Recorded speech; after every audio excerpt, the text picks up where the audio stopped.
السلام علیکم ورحمۃ اللہ وبرکاتہ۔ ایک بہت ہی افسوسناک واقعہ ابھی میڈیا پہ بھی کچھ رپورٹ ہو رہا تھا اور سوشل میڈیا پہ بھی کچھ آ رہا تھا کہ سویڈن میں کچھ لوگوں نے جو ہے قرآن پاک کی بے حرمتی کی، قرآن پاک کو جلا دیا۔ اسلامی ممالک نے حسب حال پھر وہی پرانی روش اختیار کی ہے اور کیا ہے کہ اپنا احتجاج ریکارڈ کروایا ہے۔ کچھ ملکوں میں تھوڑے سے کچھ جیسے مارچ ہو گیا، ایسے مظاہرے ہو گئے، تھوڑی بہت بات ہو گئی۔ کہنا مجھے آپ سے یہ عرض کرنا ہے، کہنا یہ ہے کہ یہ کام کافی عرصے سے ہو رہا ہے۔ ماشاءاللہ اگر گلوب کی سچویشن دیکھی جائے تو 40 سے زیادہ اسلامی ممالک ہیں، اور اگر کچھ صاحب حیثیت ممالک دیکھے جائیں، کچھ مضبوط ہیں، کچھ معاشی طور پہ یا فوجی طور پہ یا اسٹریٹجک حساب سے اگر دیکھا جائے، کچھ ممالک جو ہیں وہ مضبوط ہیں۔ ان کی اگر تعداد کا آپ اندازہ کریں تو وہ بھی تقریباً 15-16 ایسے ممالک ہیں جو اپنا اثر رکھتے ہیں انٹرنیشنل لیول پہ اور بہترین اثر رکھتے ہیں، لیکن وہاں سے کوئی ایسا پروٹیسٹ نہیں ہو رہا، کوئی ایسی بات نہیں ہو رہی، وہاں کے حکمران ایسی کوئی بات نہیں کر رہے۔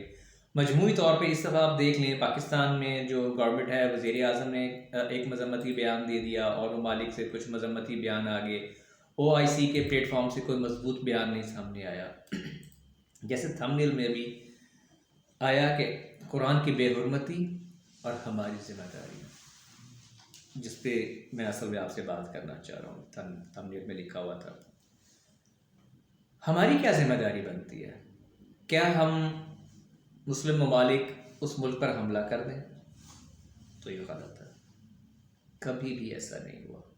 ہمیں سب سے پہلے حضور علیہ السلام کی زندگی کو اپنے سامنے رکھنا ہے، ہمارے لیے اسوہ حسنہ ہے۔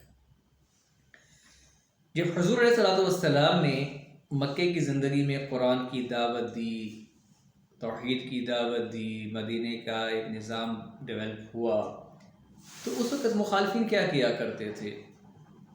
مذاق اڑایا کرتے تھے، تالیاں پیٹا کرتے تھے، بے حرمتی کیا کرتے تھے، حضور کی شان میں غلط باتیں کیا کرتے تھے، حضور کے ساتھ نازیبا حرکات کی گئیں، اوجڑی ڈالی گئی، گڑھے کھودے گئے، پتھر مارے گئے، کیا کچھ نہیں حضور کے ساتھ ہوا۔ لیکن حضور نے کیا کیا؟ یہ بات ایک حصہ ہے۔ دوسرا حصہ، آج ہم جس دور سے گزر رہے ہیں، مسلمان اتنے مضبوط نہیں ہیں۔ یہ بھی نہ کریں کہ اپنے ملک میں ہم مظاہرے شروع کر دیں، توڑ پھوڑ شروع کر دیں، مدارس کے طلباء کو نکال کے باہر لے آئیں کہ آج ہم بہت بڑے مسلمان ہیں۔ نہیں، OIC کے پلیٹ فارم سے ایک مشترکہ آواز جانی چاہیے۔ اس کے ساتھ ساتھ یونائٹڈ نیشن میں جنرل اسمبلی کا اجلاس کال کیا جائے اور اس پر بات کی جائے کہ کیا کبھی مسلمانوں نے عیسیٰ علیہ السلام کی شان میں گستاخی کی ہے؟ آکے خاکے بنائے ہیں؟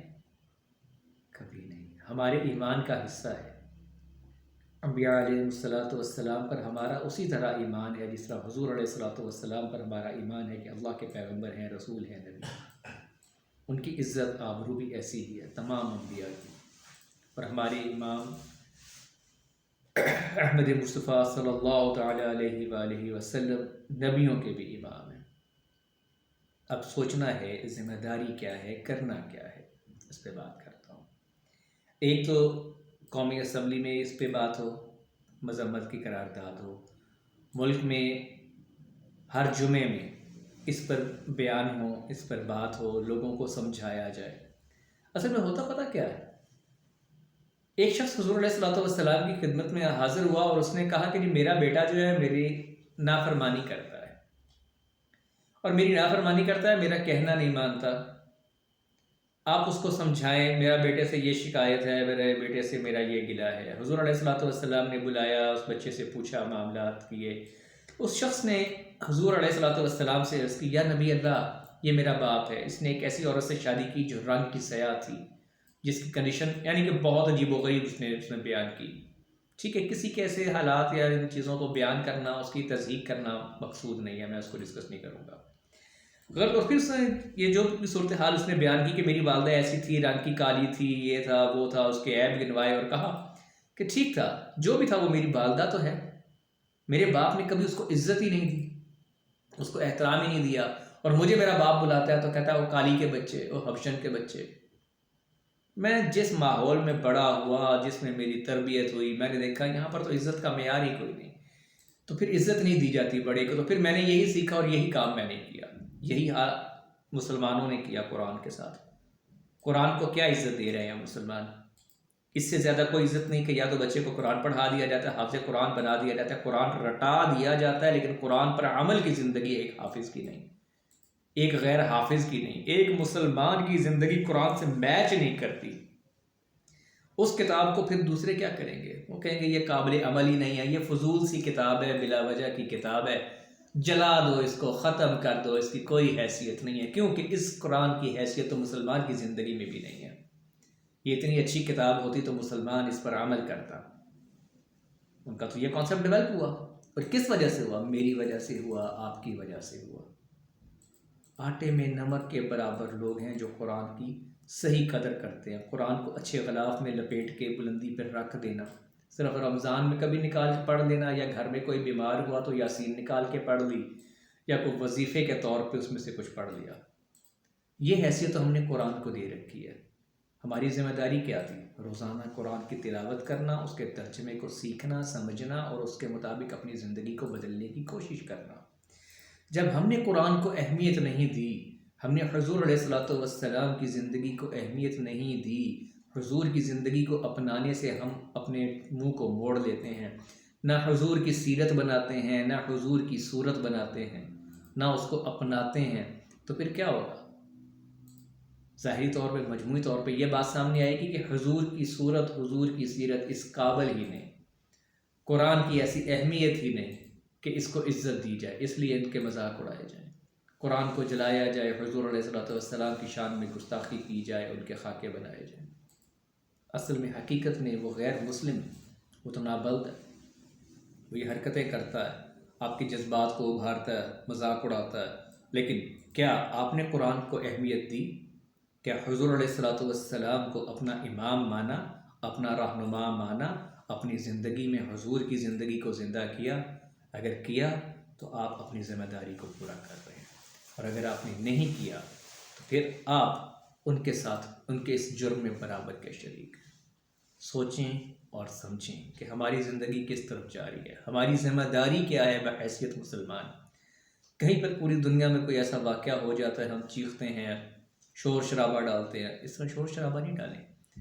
اب احسن طریقے کے ساتھ اپنے عمل سے قرآن کو اپنے سینے سے لگائیں، اپنی زندگی میں لائیں، حضور کی سیرت کو اپنائیں، اور ان لوگوں تک پہنچنے کی کوشش کریں، ان سے ڈیبیٹ کریں، مثبت انداز میں بیٹھیں، بات کریں، اچھے پلیٹ فارم پہ لائیں، جنرل اسمبلی میں لائیں، سلامتی کونسل کی جنرل اسمبلی میں لائیں، وہاں پر اس کو ڈسکس کریں، ایک قانون پاس کروائیں مسلمان ممالک کہ دیکھو ہم انبیاء کی شان میں گستاخی نہیں کرتے، صرف حضور ہی کی شان میں نہیں، کسی بھی نبی کی شان میں گستاخی کرنا قابل تعزیر جرم ہے، جس ملک میں بھی ہو، اس ملک کی ریاست اس بات کی پابند ہوگی کیا کہ حضور علیہ والسلام کی شان میں گستاخی کسی بھی ملک میں ہو تو اس ملک کا قانون اس کو سزا دے۔